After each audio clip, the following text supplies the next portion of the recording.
যুক্তরাষ্ট্রের নিউ ইয়র্কে বন্দুকধারী গুলিতে পুলিশ কর্মকর্তা দিদারুল ইসলামের মৃত্যুতে বাংলাদেশি কমিউনিটির পক্ষ থেকে তাঁর পরিবারের প্রতি শোক এবং সমবেদনা জানানো হয়েছে। স্থানীয় সময় বৃহস্পতিবার সন্ধ্যায় জ্যাকসন হাইটসের ডাইভার্সিটি প্লাজায় বাংলাদেশ সোসাইটির পক্ষ থেকে একটি শোক সভার আয়োজন করা হয়। এতে মূলধারার রাজনীতিক, কমিউনিটি লিডার এবং নিহত দিদারের কর্মস্থল এনওয়াইপিডি সহকর্মী অফিসাররা উপস্থিত ছিলেন।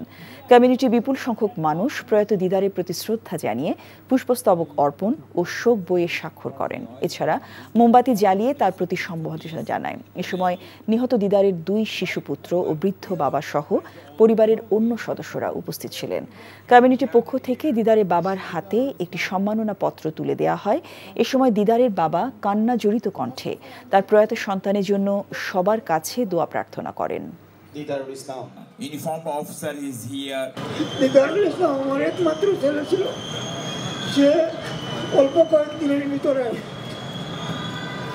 দেশি বিদেশি সবাই জন্য যে সুনাম এনে দিয়েছে, আমি সবার জন্য ধন্যবাদ জানাই।